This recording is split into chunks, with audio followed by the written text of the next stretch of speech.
A warm welcome to the show where we put legendary athletes head to head and try to decide who is the greatest.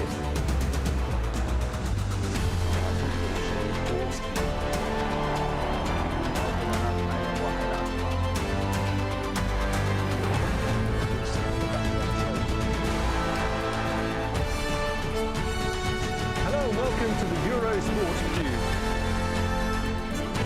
A vacuum in the slipstream.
Wow.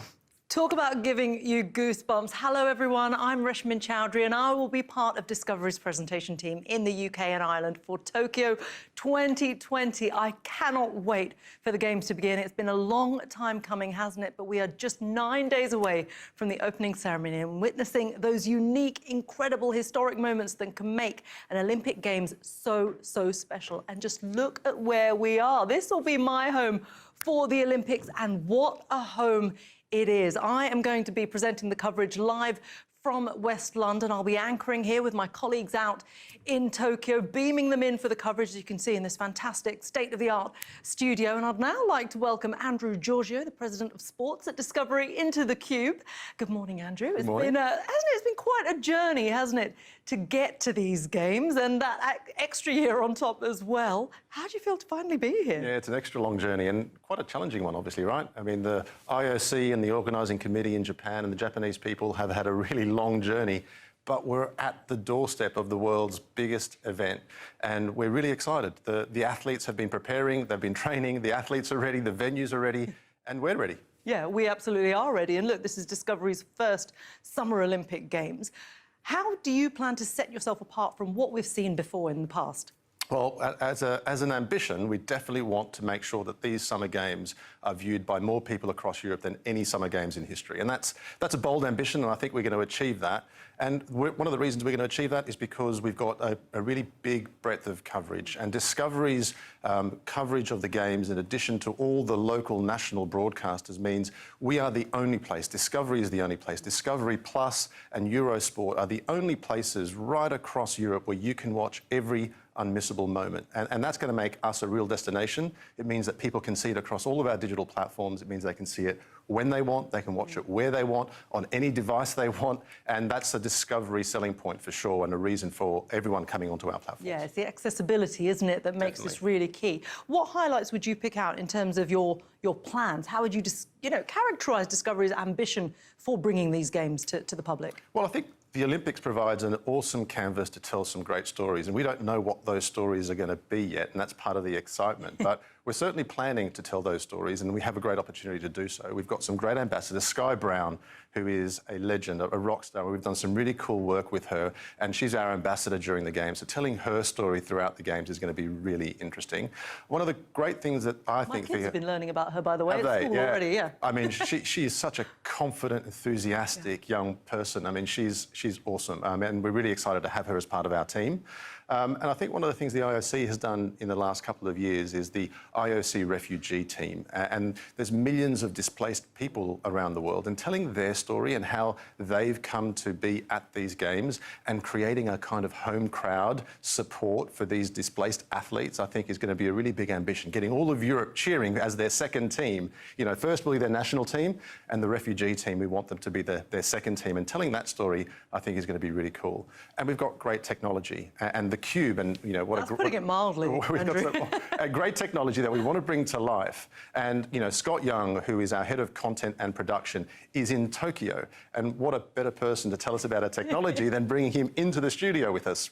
So let's bring Scott Young. Yeah, let's do that. And let's sort of show how this fantastic technology will work. And just like that, Scott joins us from Tokyo. It really does blow my mind, Scott. I mean, you're out there in Japan at the moment. Great to see you, virtually, but great to see you nonetheless. What's your experience of Japan been so far? It's a very different Japan to probably what you would have expected. Well, it is, and good morning, Reshman. Good morning, Andrew. Good morning, everybody. Thanks for joining us. Look, these are going to be a unique Olympic Games. You know, we're still in extraordinary times. You know, not everything that the Olympics had planned a year ago before it was postponed, and even now, is going to be easily accessible and easily manageable. But this is really about the athletes. So we're here to tell their story. We're here to capture those amazing moments. And you're right, Reshman, the goosebumps you get when you watch that opening clip really reminds you of what the Games is all about.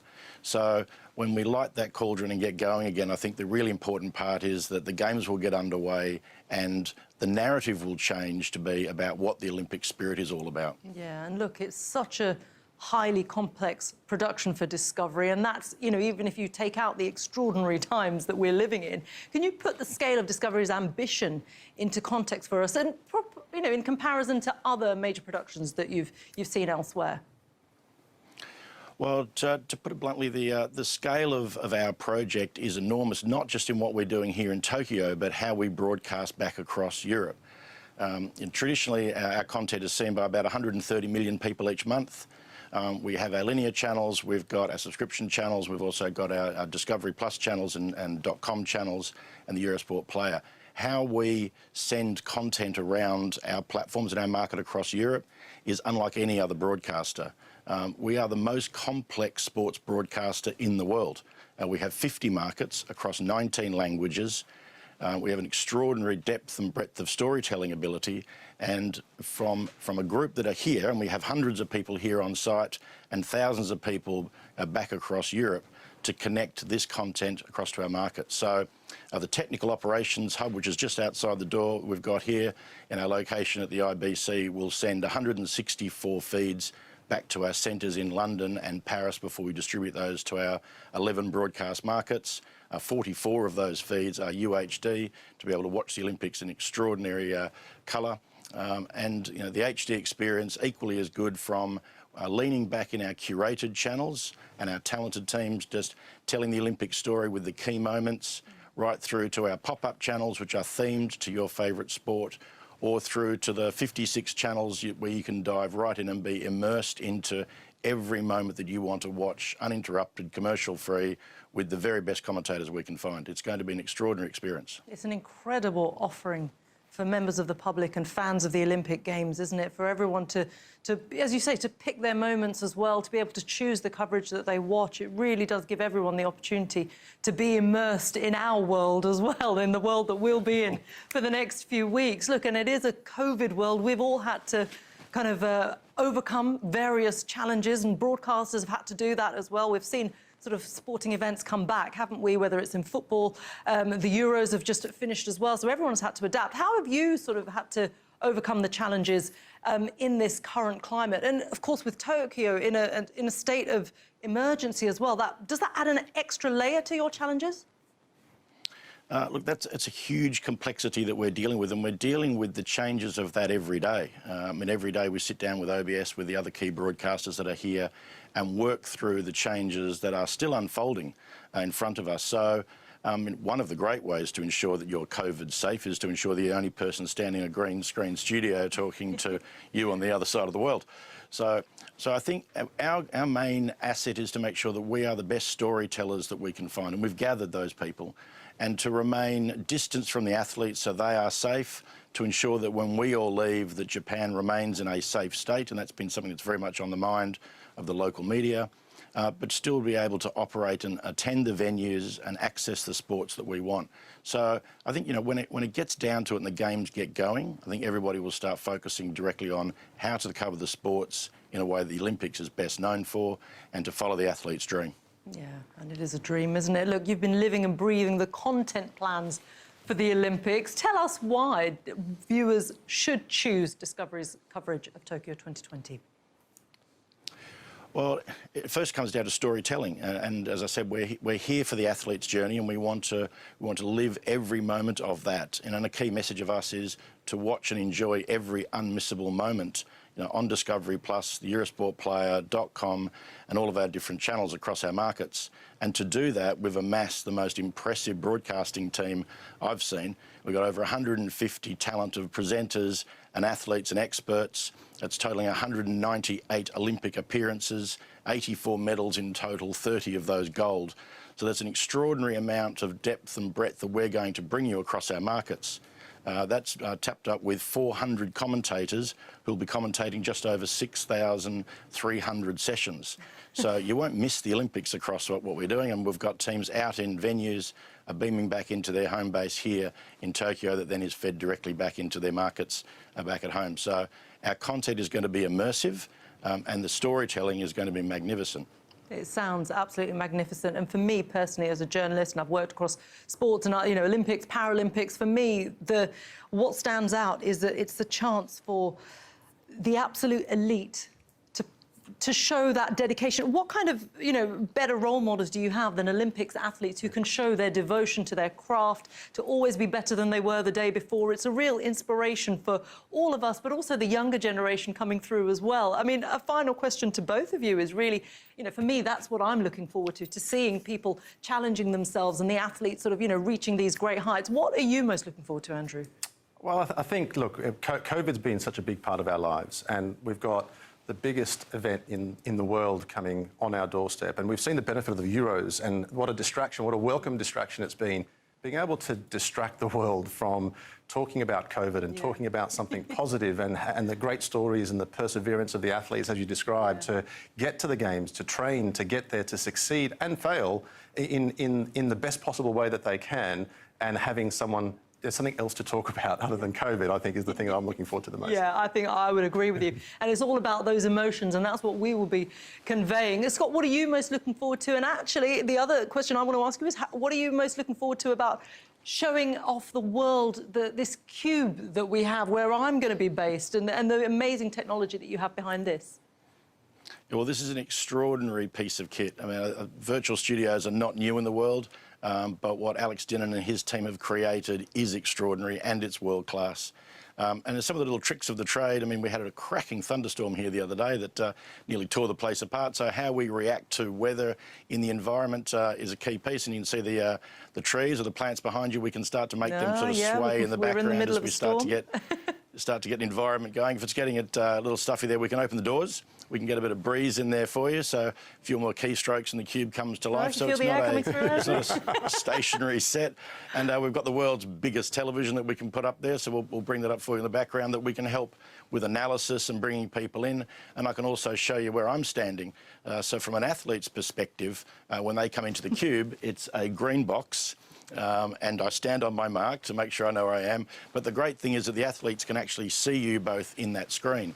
So the key piece is when they're here and they're engaging with you and the other talent that we have, that we can do this around our different markets, that you can actually see what the full picture looks like. So it's an extraordinary setup. You'll see it, and you saw it in the video earlier on. You'll see some more later on. The numerous rooms, the numerous levels, the night in today.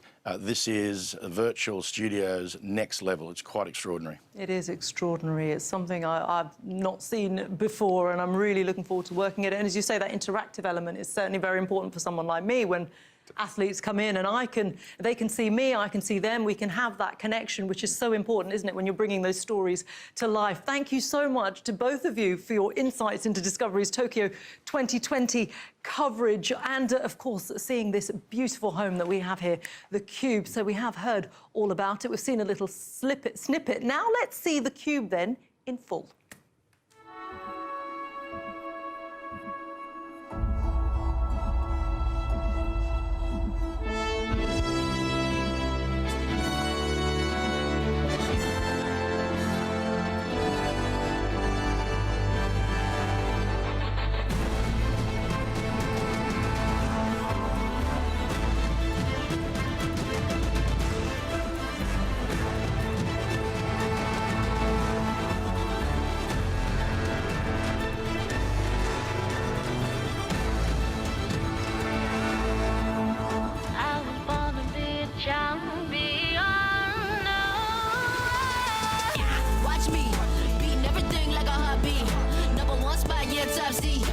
nothing.